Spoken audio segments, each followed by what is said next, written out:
M Santmat channel को subscribe करें, साथ ही घंटी को दबाकर ऑल नोटिफिकेशन सेलेक्ट करें।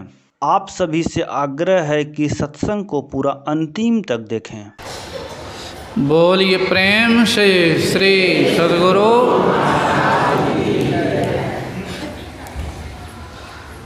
पूज्यपाद आचार्य श्री के चरणों में नमन। पूज्य बाबा, परम आदरणीय धर्म प्रेमी सज्जनों,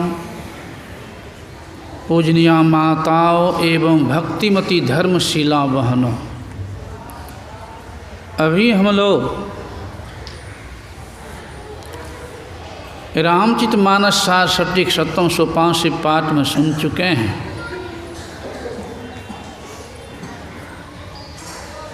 उसके उपरांत प्रवचन सुन रहे क्रम क्रम से।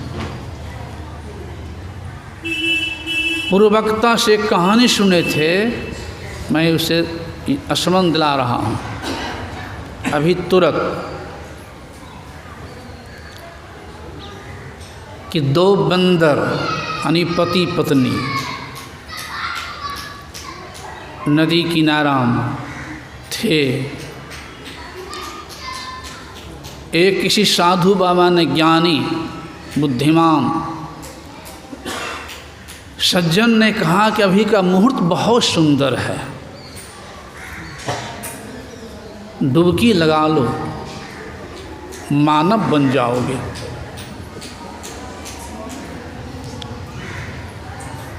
पत्नी तैयार हो गई। माता लोग के हृदय विशेष धर्म रुचि रखने वाले होते हैं। तैयार हो गई और पति से भी कहती है कि चलिए आप भी डुबकी लगाइए। लेकिन पुरुष थोड़ा अनमठा भी देता है, तो पति तो अनमठा दिया, लेकिन पत्नी देखती है कि मुहूर्त निकल रहा है, आप नहीं भी जाए तो हम तो डुबकी लगाएंगे। वो जाकर डुबकी लगा ली और राजकुमारी बन गई। किसी राजकुमार ने आया, उसको लेकर चल भी दिया, आई बेचारे मुंह देखते रह गए। बाद में ये भी डुबकी लगाया, लेकिन मुहूर्त तो निकल गया, तो बंदर के बंदरे रह गया। कोई भी कथा कही जाती है तो उसके सार को लेने के लिए ये मानव का शरीर ही एक बढ़िया मुहूर्त है। अभी सुन चुके हैं कर्णधार शतरुद्र नावा। यह मानव शरीर ही सुंदर मुहूर्त है। संत कबीर साहब ने कहा, इस शरीर के लिए समुद्र डुबकी मारी समुद्र में। आराध्य कहती, स्वरूप समुद्र में, नदी में, गंगा में डुबकी लगाओ और जीवन को सफल करो। क्योंकि आराध्य ने डुबकी लगा करके जीवन सफल करके तब हम संसार को ज्ञान देने की कृपा की है। कि जो संतों के वचन का आदर करते हैं, सम्मान करते हैं, उनको अपने अंदर में उतारते हैं, साधना करते हैं, वह साधु साधिका डुबकी लगा लेते हैं अपने अंदर की गंगा में और मानव जीवन सार्थक कर लेते हैं। अभी आप ये भी सुने हैं, पूर्ववक्ता से भी ये भी सुने हैं कि डुबकी लगाएगा कौन और कैसे। जंगल की बात आई थी और कह दिया भूत बनोगी, लेकिन भूत बनने से बचाया कौन? वो साधु मिल गए, उससे मंत्र जपने के लिए बता दिया और मनोयोग पर मंत्र जपा और भूत शरीर में जाने से बच गया। अभी यह भी सुने होंगे कभी याद आ जाएगी। नारद बाबा के बस्ती में गए हुए थे, एक ब्राह्मणी बड़ा प्रेम से भोजन बना खिलाई थी। नारद बाबा ने पूछ दिया, देखा धर्म के प्रति रुचि, साधुमात प्रति रुचि, पूछ दिया तुम्हारा गुरु कौन है, बढ़िया शिक्षा दी है तुमको। तो ब्राह्मणी कहती कि बाबा मैं गुरु धारण नहीं की हूँ, साधु महात्मा के प्रति ऐसे ही प्रेम रखती हूँ। नारद बाबा ने कहा तो हमसे गलती हो गई, तुम गुरु धारण नहीं की है, तुम्हारा बनाया हुआ अन्न मैंने खा लिया, गलती हो गई, तुम्हारा बनाया हुआ अन्न अशुद्ध है। संतवाणी भी कहती है कि जिनके जीवन में गुरु नहीं तो उनका जीवन शुरू नहीं। बिन गुरु माला फेरता, बिन गुरु करता दान, बिन गुरु सब निष्फल गया, गावत वेद पुराण। बिन गुरु ज्ञान नाम न पई हो, वृथा जन्म गमाई हो।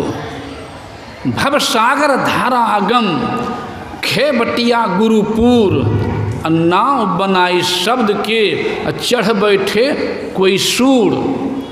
राम कृष्ण को बरो, तिन्हु ने गुरु किन्ह, तीन लोक की संपदा रहे गुरु आधीन।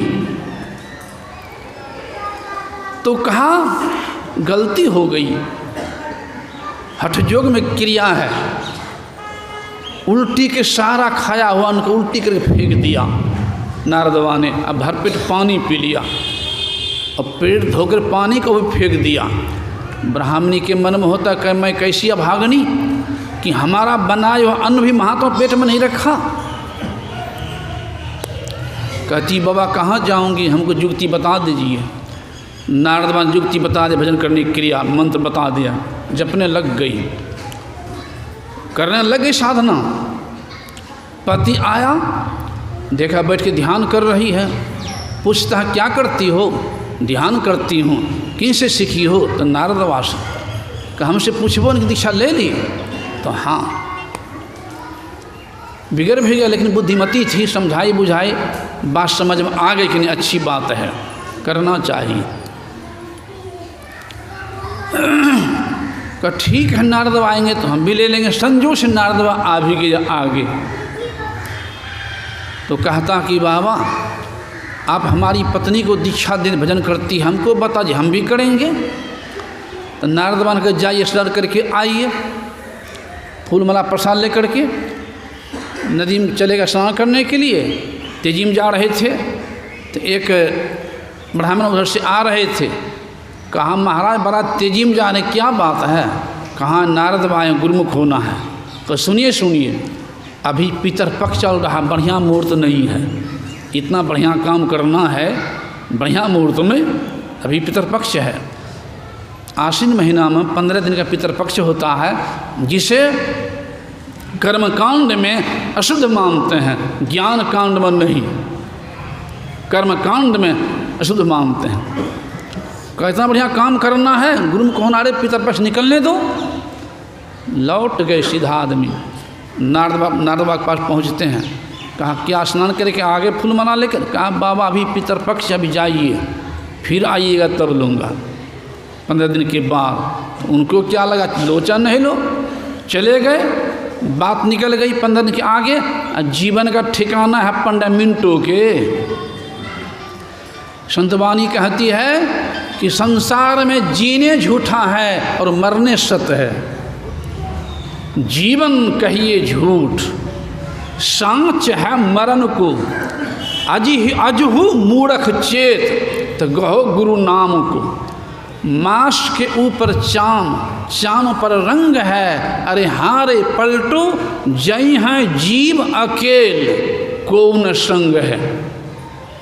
तो जीवन तो क्षणभंगुर है, अर्थात 25 वर्ष जिएंगे, 25 दिन जिएंगे या 25 घंटा जिएंगे कि 25 सेकंड जिएंगे, इसी में संदेह है। लेकिन मरेंगे कि नहीं मरेंगे, इसी में संदेह नहीं है।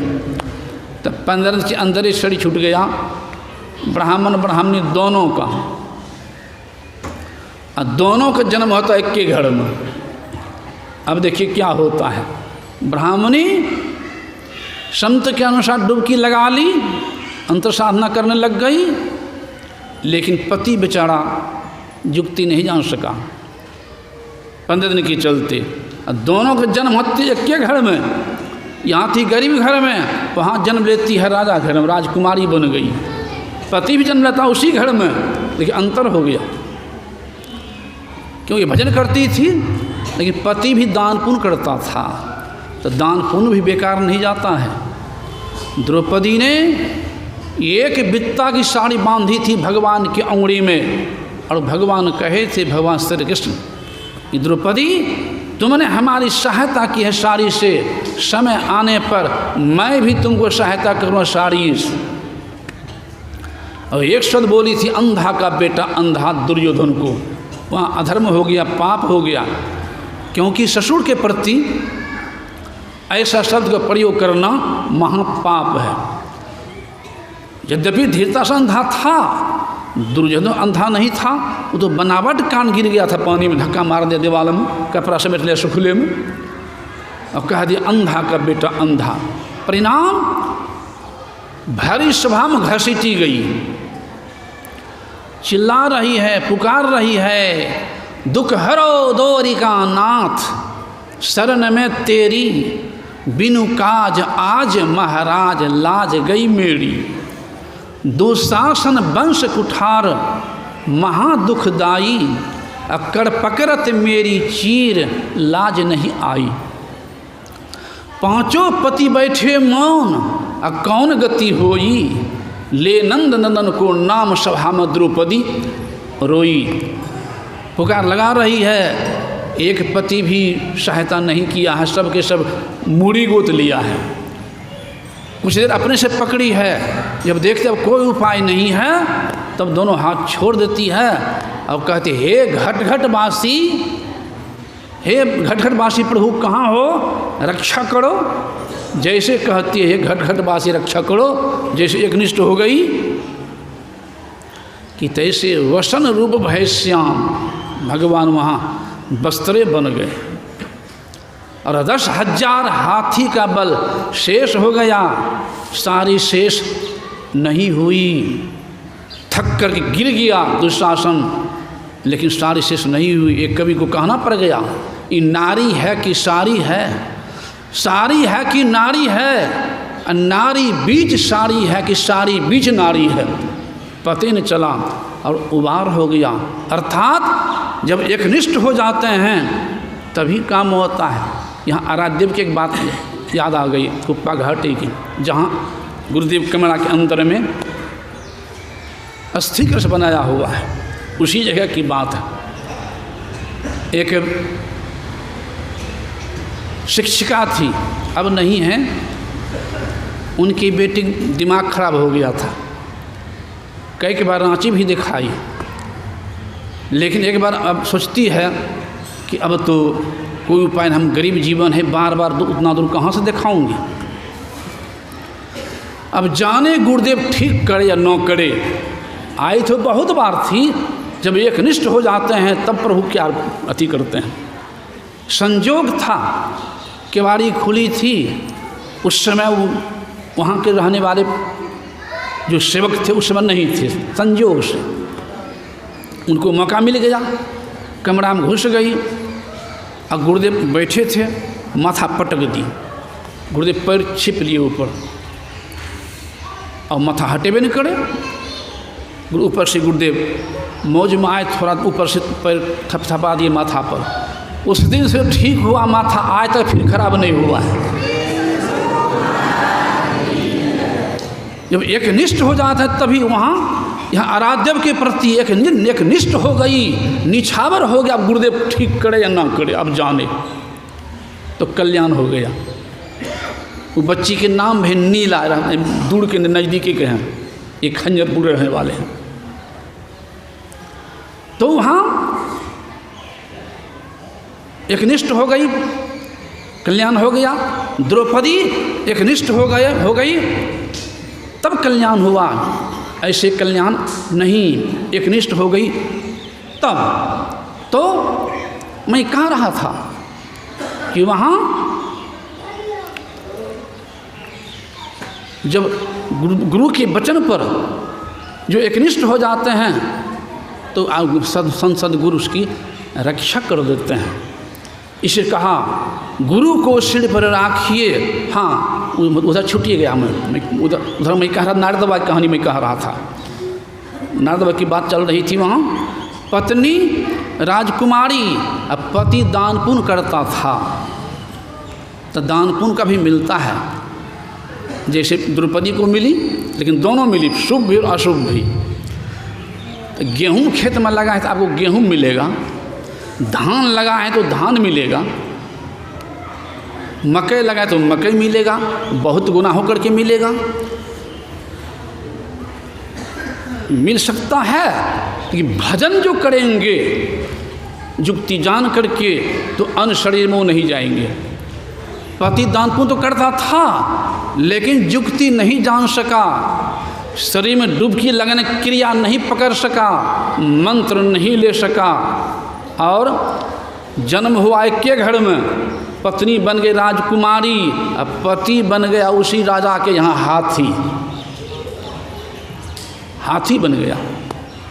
वहाँ पहुँचे नारद बाबा कि जिस दिन की लड़की शादी हो रही थी उसी दिन पहुँचे हैं नारद बाबा, और पूछे हैं वो लड़की से कि तुम हाथी को पहचानती हो?